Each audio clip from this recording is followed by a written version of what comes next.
So right now out in the garden in July, there's a lot of purples blooming right now. And I have bee balm coming into flower, and then also phlox and purple coneflower. And then also still dianthus is blooming and butterfly bush.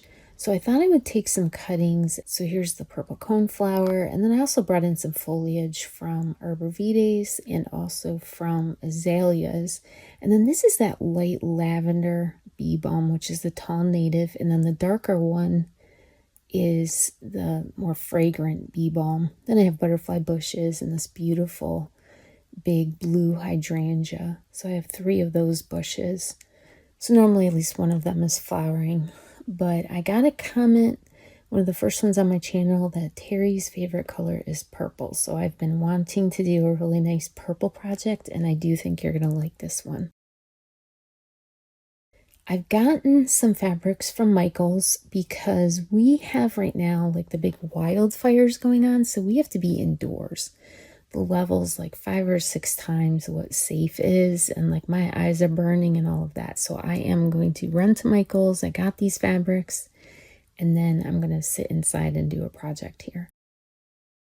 I went recently to the Palmer Art Museum at State College, and I basically saw some beautiful like botanical paintings where they had a very black, like dark background, and then the botanical, like the flowers really popped out from that.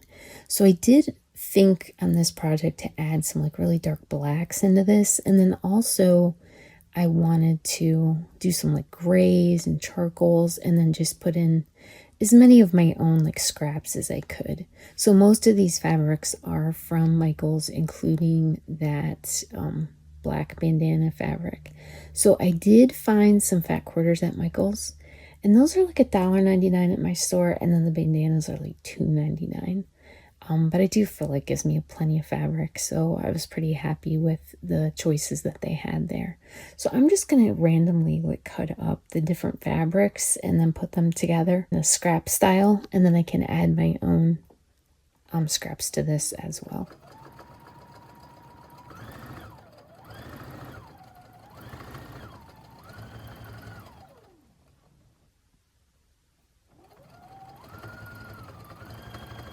So I thought on this project I would do like darker colors as the base.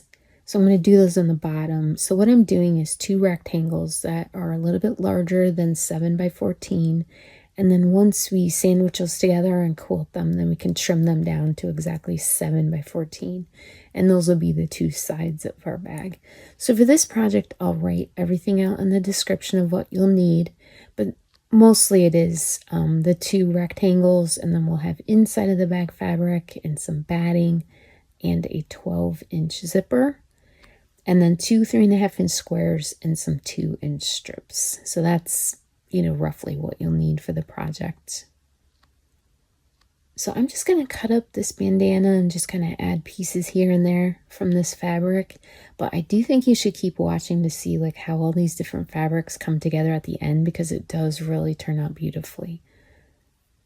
So I'm just going to get what I would consider like the more patterned part of this bandana, and then be adding them to all these other purple fabrics and gray fabrics.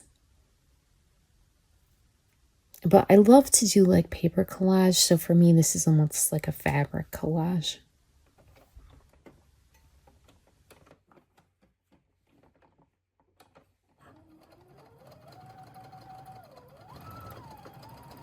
So I'm just going to keep adding pieces to this, and some of them I'm going to make small and other ones are going to be larger, just like a variety of them. And most everything will be on a grid, but sometimes if things don't, you know, if the sizes are off or whatever, it might not be exactly like squares and rectangles. And if you wanted to do all different like crazy quilt kind of shapes, obviously that would be really beautiful too. But I did want an opportunity to use up like the purple scraps that I had, but I really needed some fresh inspiration and get some fresh fabrics here. So what I have is, I have in front of my machine my like ironing mat. So it's just like fabric, and I think it has like Teflon on it. And then I just put one of these nicer fabrics that I got on top of it. And that way, if I lay my fabrics out and I'm like ironing everything, then everything just keeps getting, you know, nicer and nicer pressed. So I do like to do that. And then in this case, I bought this beautiful purple coneflower fabric, but it is a lot. So I am going to use this kind of as like accents in smaller areas. On like the whole bolt. I almost didn't buy it because it was like so vibrant, but I do think this is a great focal point for this project because right now, like purple coneflowers are the focal point of like, you know, most of the gardens that I see. So I did get a chance to go to the Penn State Arboretum, and I have a lot of footage of that beautiful garden to show you. It's absolutely beyond what I ever imagined. It's so incredibly, it's so big. So there's a lot of different things that I'm going to show you about that garden. So please stay tuned for that. I think you're absolutely going to love that. But they did have a lot of purple cone flowers as well going on in that garden. So I am at this point just making 2 separate rectangles, and I'm doing it in a few different pieces, and then I'll join them together. And I just keep bringing out my my ruler and then just measuring and making sure I'm not doing, you know, getting things too big. Because what I don't like to do if I do a bunch of like scraps together, I don't want to have to trim things off that I really like. So I am trying to be careful at every stage that I'm not getting it too big. So this is that beautiful fat quarter that I got at Michael's, and I love it because it has like grays in it, and I feel like that will go really well with this project. So I've been waiting for those fat quarters to come in, and finally the rack is like full of fat quarters. So usually I find at least 1 or 2 that I like, and I find that fat quarters go pretty far. So if I find like 1 or 2 things every time I go, I feel like I've really, you know, I'm doing pretty well. So my store, you know, Michael's is the only thing near me where I can get fabric.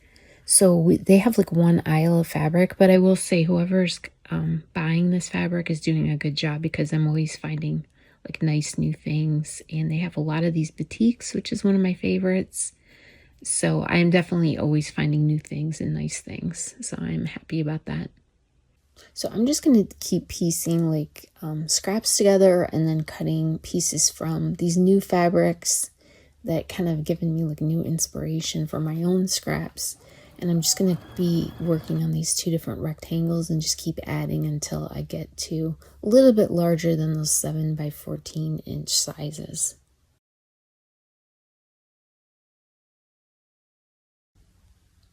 So I'm just going to keep adding like different pieces of these different fabrics, and then hopefully as much of my scraps as I can add in. I'm going to go ahead and do that.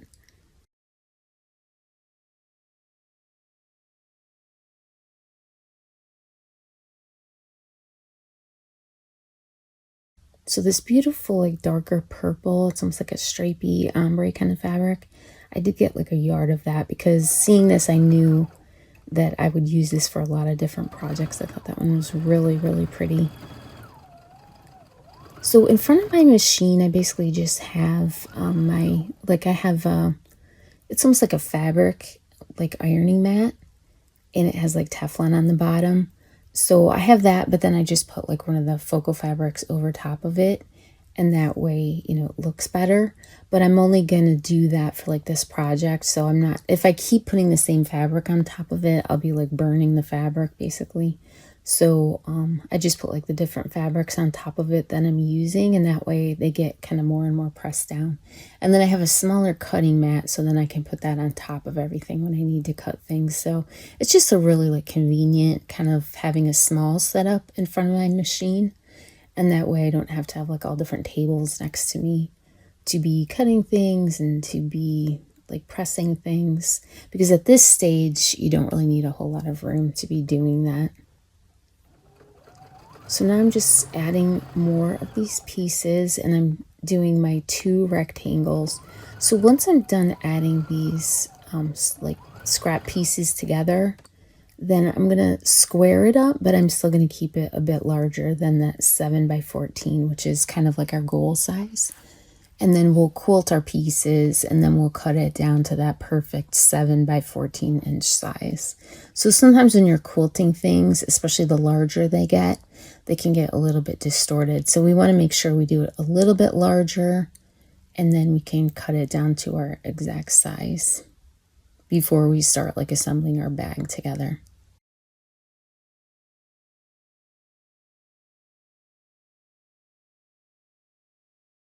So I'm just going to add a little bit more of this bandana fabric in.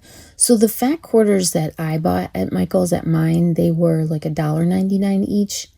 And I found like one that I liked, but the rest of them, I guess there were a few like in the multi-packs, but most of them are ones that I wouldn't buy. But every time I go, I seem to find at least one or two things that I like, which is plenty actually. But then I also keep finding these great bandanas, and I love sewing with these. So they're kind of a little bit on the thinner side, but they still work really well. So I'm really happy to be finding those and like nice colors that I can use.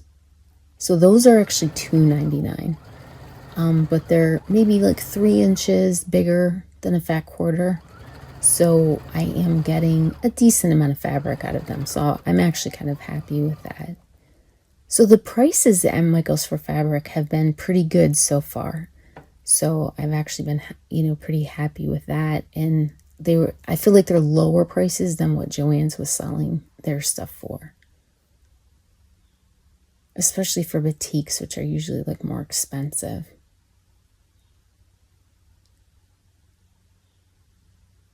So I just keep adding like fabrics to this almost like on a grid, but you could do, triangles of fabric or whatever.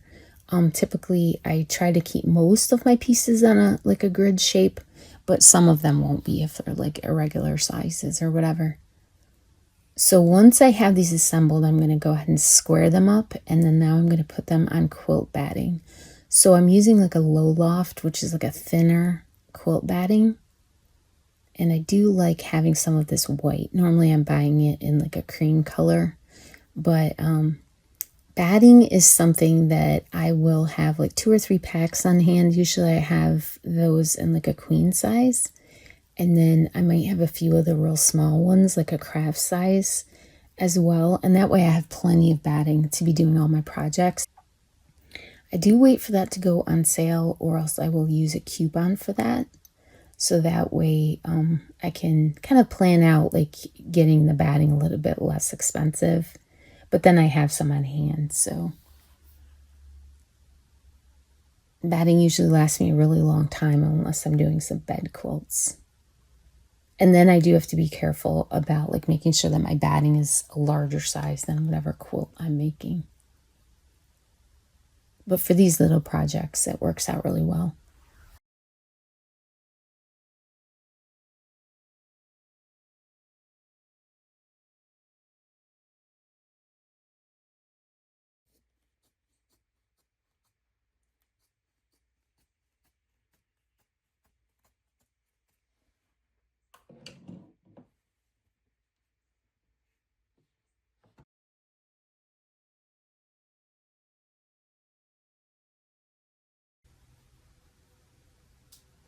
All right, so now we want to make sure that we press the top layer and the bottom layer really well, and then put this sandwich together so that we don't like quilt wrinkles into our outside the bag or inside of the bag. So I'm just going to lay this out nice and flat and give it another press so that everything is as flat as I can get it and the seams are going all in the right directions. And then we're going to start quilting this project. So in my sewing machine, I don't have a special foot on. The only thing I have that's probably different is that I have a quilting needle. So if you do want to look into using a walking foot, you can. I don't generally use those, but they are really helpful for this kind of like straight line quilting as well.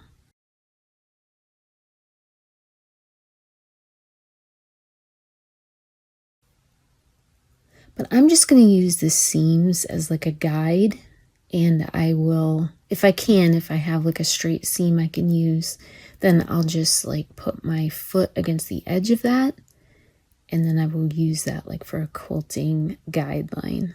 So if this was a larger piece, we could go ahead and pin it, but since this is just a smaller size, I'm just leaving the 3 layers as they are. We don't need to baste them. So I'm just using that seam as a guide, and then I'm going to sew down. It's about 1/4 of an inch away from the seam, and then I'll turn it around and just hit the other side of that seam as well. So I personally think that the double lines of quilting are more traditional, and I like the look of that, so I do try to use those as much as I can. Like a double line of quilting or a triple line of quilting, you'll find that a lot in like, antique quilts. And personally, I just like the look of that. So I also do have a video on my channel for free motion quilting, and the video, I'll remember to link that. It is for like a mini Christmas tree skirt, and I show you there how to set up your machine to do free motion quilting, and it is a lot of fun, and I think it goes faster than the straight line quilting, but you do need a special foot for your machine, and it's called like a free motion foot or a darning foot. So if you're interested in that, you might want to watch that video and then maybe do a little research on what kind of free motion foot or a darning foot that your machine needs. So they're kind of like round feet, and then they'll have like a spring on them. But you do need to make sure that when you get sewing machine feet that they fit your specific machine. So there are, variations depending on the brand of sewing machine that you have. So I'm just going to keep quilting using these seam lines when I can. And we don't really need to quilt right up to the edge since we'll be sewing on these edges. But if there are areas, which I have a few areas where there's no like obvious seam line, and what I'm going to do then is take a ruler and just draw a line with white chalk. So if you like, let's say you were sewing on white and you needed a color, you could use a pencil or you could use Taylor's chalk that's colored, but you just want to make sure that you're not adding something to your project that might stain the fabric and it might not come out.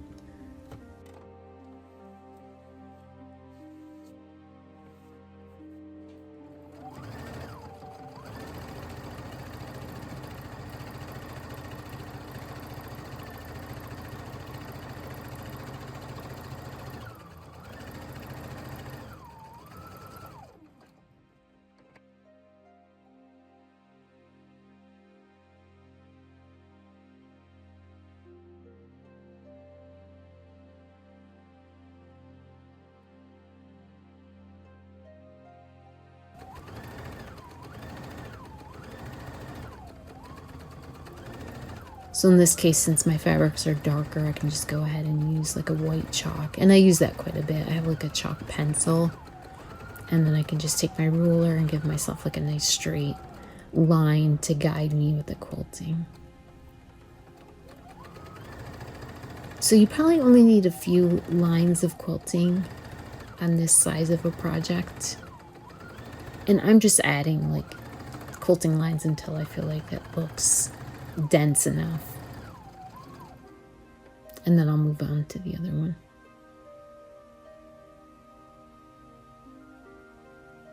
So these, I'm not doing like any specific, like an inch apart or something like that. I'm not doing that. I'm just kind of following the construction of this and then also the different fabric. And I do like to do different kinds of quilting on like every single project, just kind of depending on what the fabric looks like.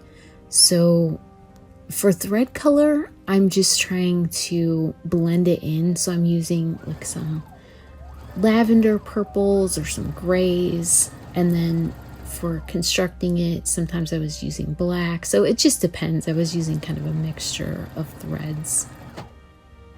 And I think that gives it a nice look too, almost like an ombre look if you're changing threads here and there. And then same thing for my bobbin thread. I changed my bobbins a couple times to like a gray and then a purple. But I just think it gives it like a nice variation, and it just kind of adds to like what your project looks like. I think that's pretty.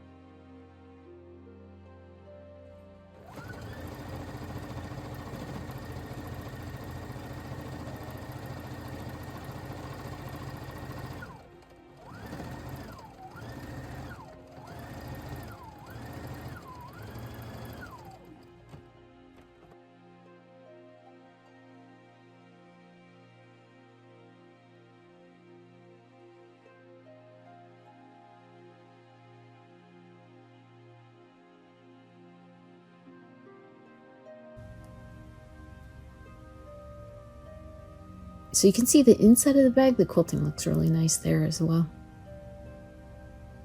And the inside of our bag is going to be like really well finished off, so that will look really pretty. But all told, like quilting one rectangle only takes me like a few minutes. So it's definitely worth doing. And if you've never quilted anything before, I personally really like working with quilt batting. It's almost like turning anything into like a blankie kind of feel. And it's just really a nice hobby to have. And I love using batting rather than any other kind of interfacing, because most interfacings are kind of stiff or they might be plasticky feeling or something. But using quilt batting, like I said, it's almost like a real buttery kind of thing that you're sewing through, and it just feels like you've turned whatever you're doing into a nice blankie. So it has like a comfort level, I think, just sewing quilts.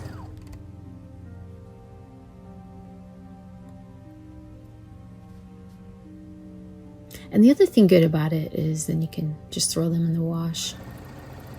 And the more that you wash quilts, like the better looking they get. And same thing for quilted bags or quilted projects.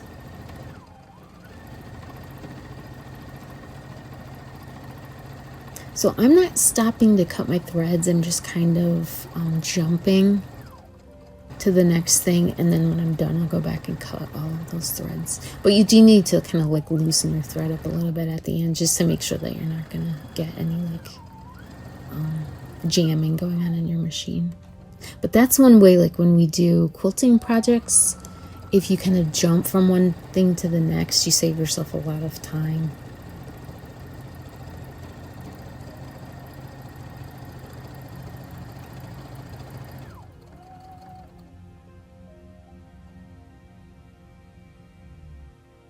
So you notice like when you're quilting through like these really like strong, like that bandana print, you kind of see the texture of the quilting, but you don't really see your quilting lines as much. So one trick that quilters use is like for, let's say, the back of a quilt, I tend to use like a really strong print, and that way my quilting doesn't have to be perfect, and you can see the texture of it, but you don't necessarily see like the every single stitch and every single line. So a lot of times quilters will be strategic like that and use these like more busy prints, and that way, you know, it shows you the texture of it, but you don't have to be super perfect. So I kind of like doing that and having like my quilting lines more like melt in and disappear.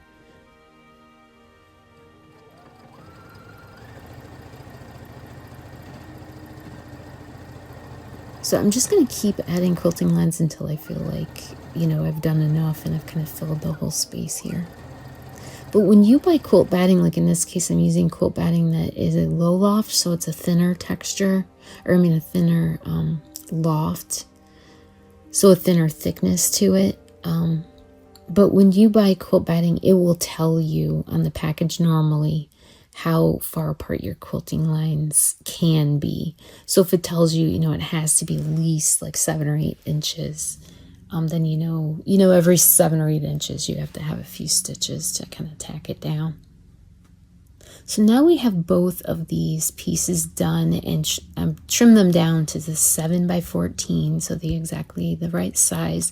And I'm just finding the top of the piece because I wanted to keep that the darker fabrics towards the bottom. So you want to find the top, and then we want to flip it to the inside of the bag fabric. And then we're just going to add this binding strip to it. So these are 2-inch strips. So I'm going to stitch a 1/4 inch seam here, and then we're going to bring this around to the front of that rectangle, and then we'll finish that off.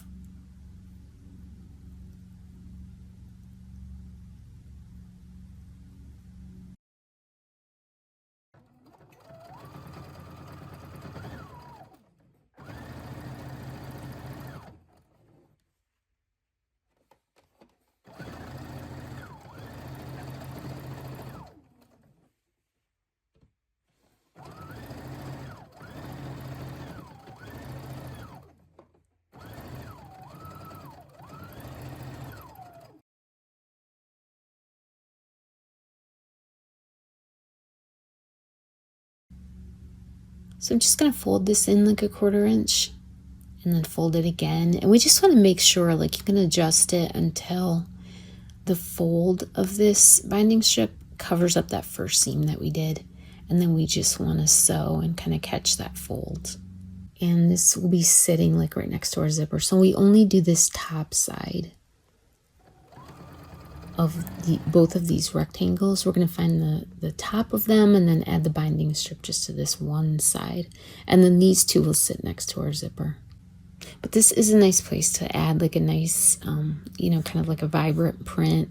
Or you could even do like a plain black or something like that. But it's something that's going to sit next to the zipper. So it's something you're going to be seeing quite a bit.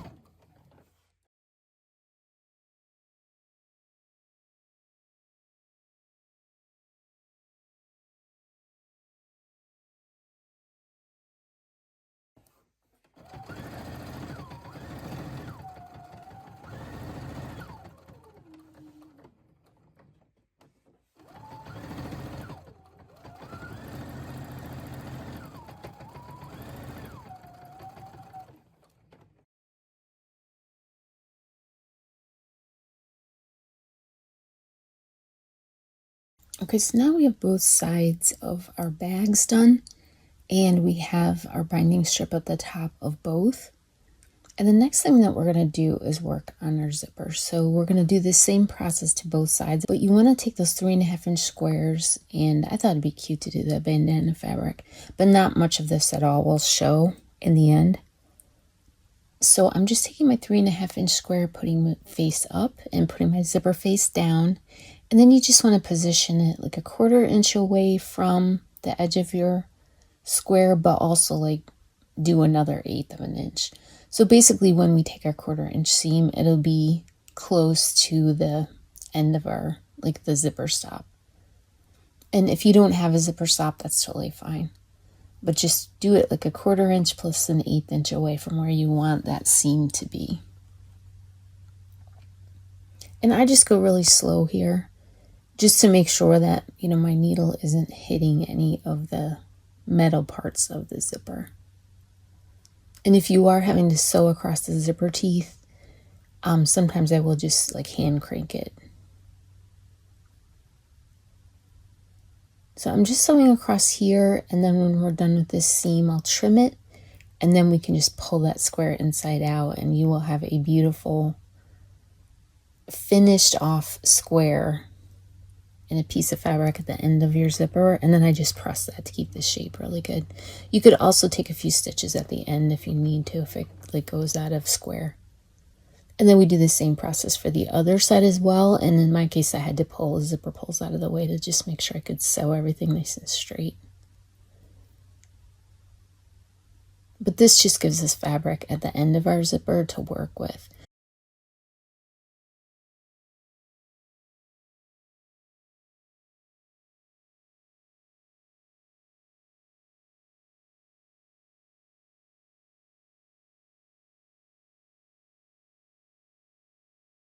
So now we want to take that piece and we want to center the zipper on our quilted rectangles. So you'll have about 1 inch of that bandana fabric for me, like hanging over on both sides. So the measurement doesn't matter as much as just having it centered. So I'm just going to sew this with my regular foot. I'm not switching to a zipper foot, but you certainly could. So I'm just placing that binding edge about an 1/8 inch away from the zipper teeth. And then I'm going to take a seam about an 1/8 inch away from that. But that gives me like a nice sturdy like attachment to that zipper. And then it looks good on both the inside of the bag and the outside of the bag. So we're going to do that on this side, and then we're going to take the other piece and do the same exact thing. So we're just going to orient it so that the binding strip is next to the zipper teeth and that we're seeing both sides of the outside of the bag. And in this case, I need to sew like up to my zipper pulls, and then I need to pivot and get those zipper pulls out of the way. So if it doesn't work, sometimes it doesn't, then I'll put like my seam ripper, or in this case like a pokey tool, I'll put it through that zipper pull, and then I can kind of pull it out of the way. So it's not a big deal, but sometimes it is a little bit of finagling to get that past your zipper foot. So I typically leave my like needle in my project, and then I'm pulling my presser foot up and then just kind of finagling it around that presser foot. And then we're going to sew the entire length of our quilted piece. And we'll do that on both sides. But just a reminder, like how you line it up, you just want that binding strip and the outsides of the bag showing on both sides of the zipper.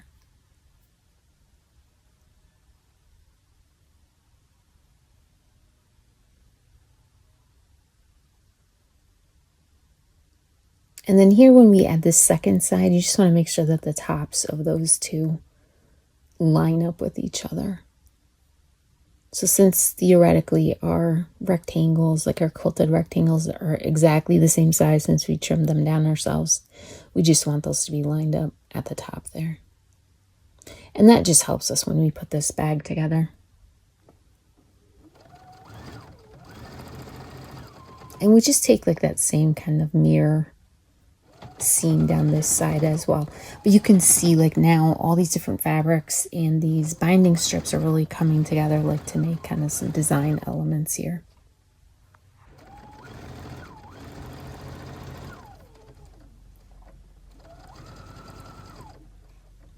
And then also like the rest of our 2-inch strips are going to be on the inside of the bag. But it is nice to put like some of these more like, you know, colorful and vibrant kind of prints. It's just kind of extra fun.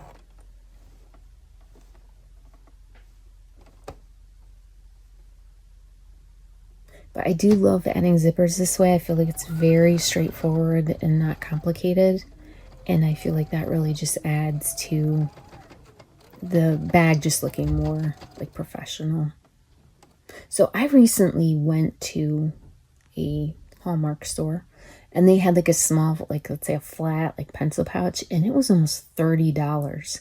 So the fact that we put like some time and attention into these kind of bags, I think actually is well worth it, especially if you can get like exactly the fabrics that you want. I think that's really a nice way to do things.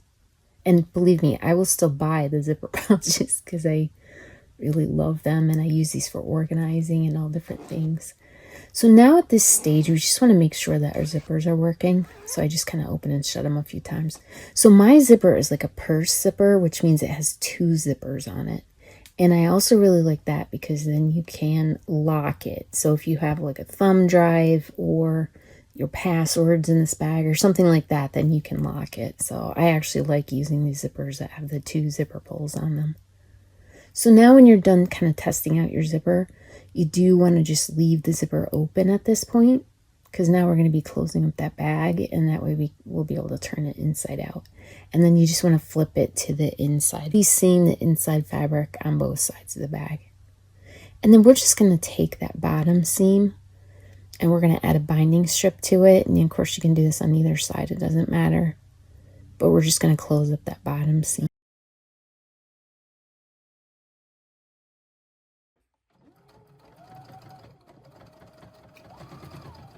So we just basically take another binding strip, we do a 1/4 inch seam, make sure both sides of this bag are lined up. And once we do this seam all the way down the first side, then we can just bring it around to the other side and finish off this binding strip. But this is the bottom of the bag, so it gives us like a really nice finished edge inside the bag, which is nice. But I do like to take like these strips that are more like contrasting rather than matching. So sometimes I will match them, but I do think it's really fun on the inside of these bags to use like more colorful contrasting strips.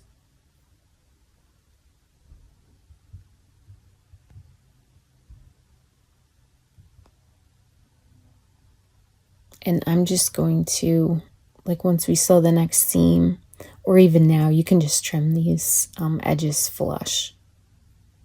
But I do like to make these strips a little bit longer and then sew and then trim it. That way everything is like perfectly nice and straight.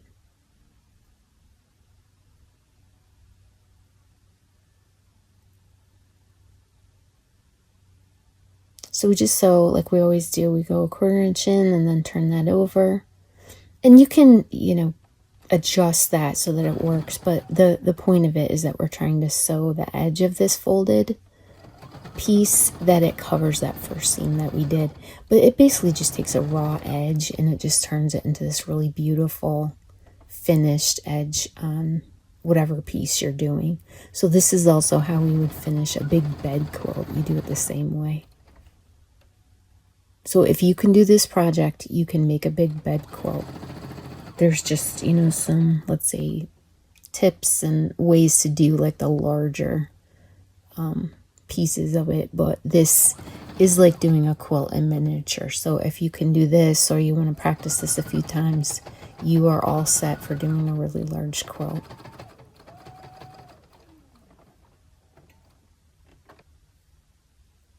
So you may wonder, like, how do you do that? Like, how do you join like these huge pieces of fabric together or whatever? And that's basically all we do. We take the smaller pieces and we just keep joining them till we have a really large piece. It's not anything, you know, more than that.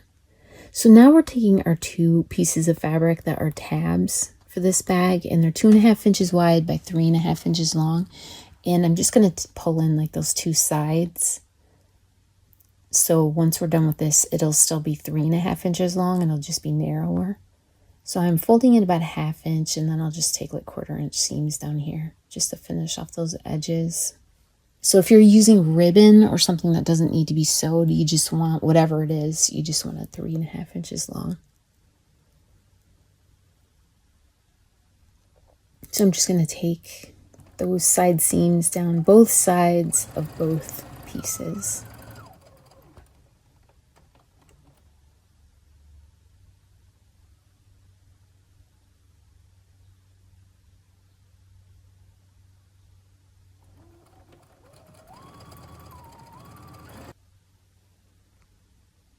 So now we want to reposition our bag. It's still inside out, but we want to center our zipper on one side and our bottom seam on the other side. We just want those centered on each other. So now we're going to take one of these tabs and we're going to take those raw edges. We're going to fold it so that's right sides out.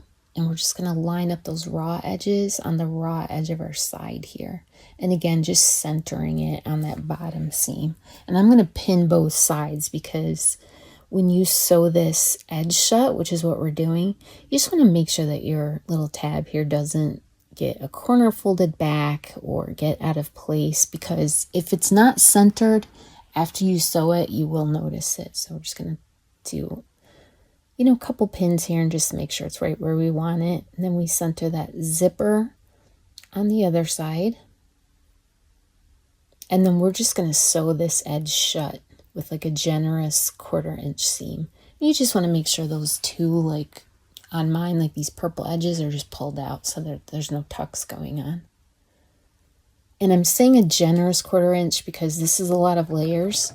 So we just want to make sure we're catching all of the layers. So I sew this seam shut and then I check the other side and then I quick turn it out a little bit, like inside out, just to peek and make sure everything's in the right place. So again, when we put those tabs in, you want the fold facing inside towards the center of the bag, and you want your raw edges matched with the raw edges of your bag. And we do that same process on both sides of the bag. So now our bag is like totally sewn shut at this point. And we're just going to do a few more things and then we're done with this bag. So on these 4 corners, I'm just going to take 1 3/4 inch squares and just draw those out. And then I'm going to be cutting those out.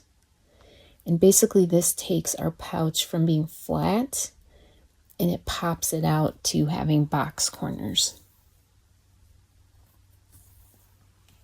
So if you've sewn these pouches before, you might know that the size of square that we cut out just changes the shape of the bag. So if you're making your own bags and your own patterns, if you alter those corner sizes, then it will alter the shape of the bag.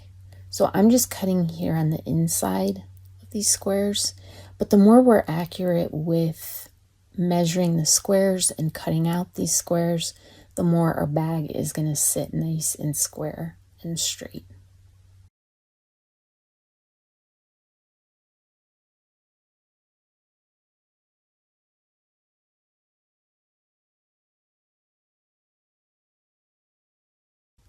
Now we are going to take our 2 binding strips that are like 2 by 5, and we're going to sew across those just on those little edges of the bag that we didn't finish off earlier. So since there's already a seam here, it makes it easier to add these binding strips. So you just want to sew it to one side, bring it around to the other side. So all of these little extra steps just make the inside of the bag like perfectly finished off.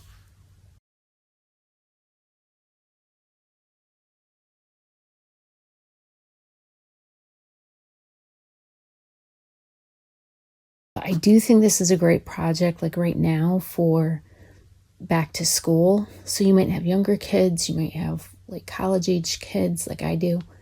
And this is just a really nice thing. And again, I think it's really nice to add these little binding strips. So, you know, let's say you have somebody who loves like leopard print or something like that. You could just add these cute little touches to it and really personalize it.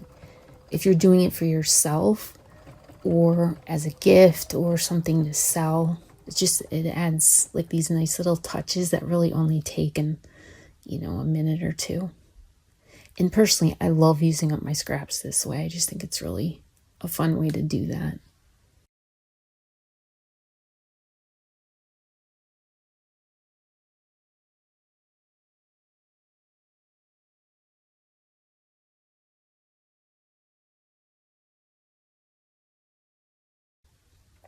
So again, on this side, we're just going to sew across this shorter edge here, and then we'll bring it around to the other side and finish off this binding strip and then just trim it flush. So all our binding strips till now have been just trimmed flush. And on our very last step, then we're going to do something a little bit different.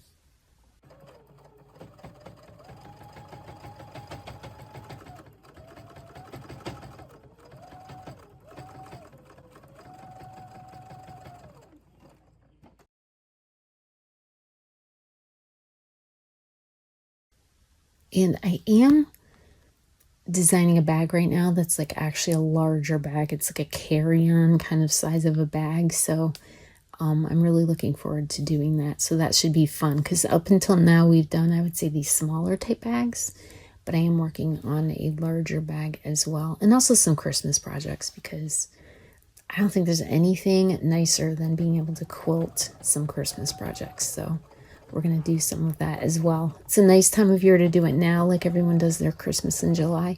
But it is nice because it takes kind of that time pressure off if we start planning for things now. And I love thinking about Christmas all year long too. So that will be really, really nice as well. So here we're just popping out those corner squares that we cut out. And when you do that, you just want to line it up and then pin it or clip it because they don't tend to want to stay lined up.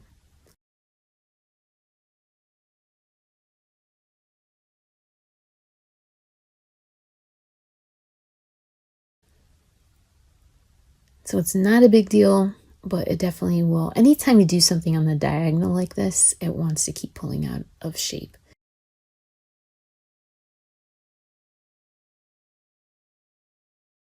So here we're adding these binding strips. We're going to make sure we have about an inch or inch and a quarter hanging over each end. So that's different than what we've been doing. Typically I will have the strips be longer, but this time we actually need them to be longer. We'll be folding in those edges and kind of finishing off the whole thing.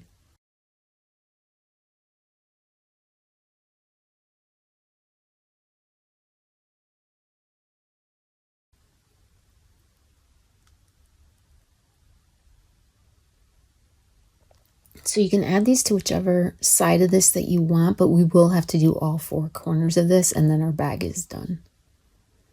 So you just want to add that strip, and again with a 1/4 inch seam. So all of our seams here have been 1/4 inch unless we've said something different.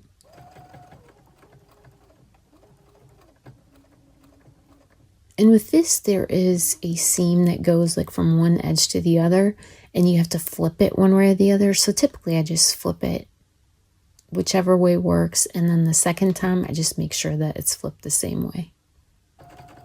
So once you're actually sewing this, you'll know what I mean.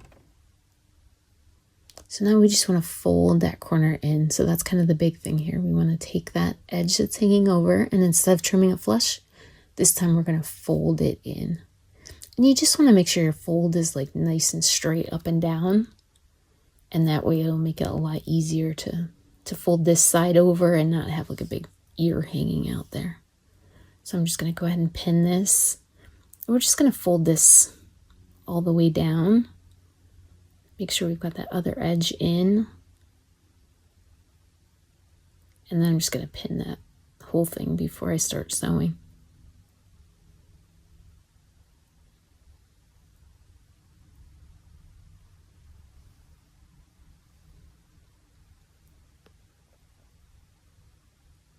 And now this, since this is absolutely our last seam that's crossing over all of our other seams, we're going to back tack at the beginning and at the end just a stitch or 2.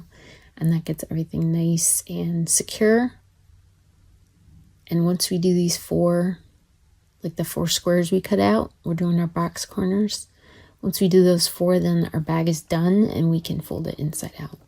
And I should say right sides out.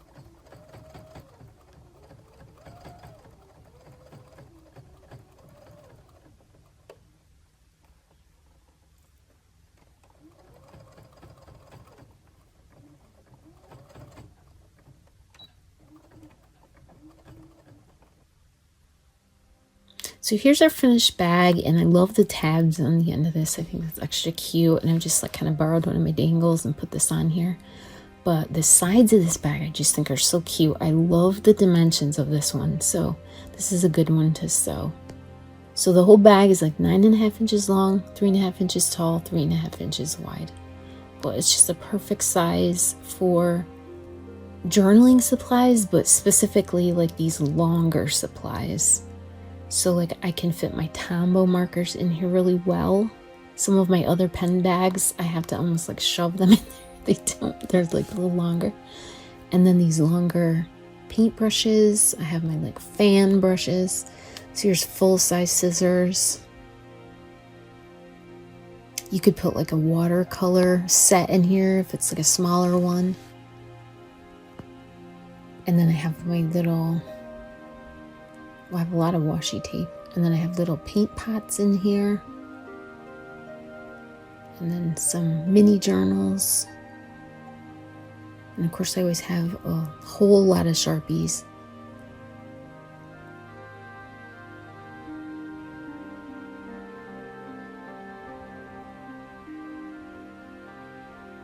So a lot of things fit in this bag, but I wouldn't say it's like, feels like a huge bag. It's more like a medium size.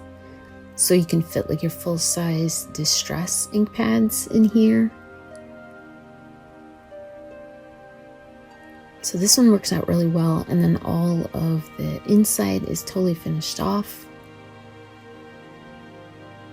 So that's, I think it'd be good for a school bag. You can throw in like tape or whatever. So it's really great. So thank you so much for being here. I'd really appreciate it if you would like and subscribe and comment. That has really helped my channel. So I really appreciate that so much. So thank you for being here, and please have a wonderful day.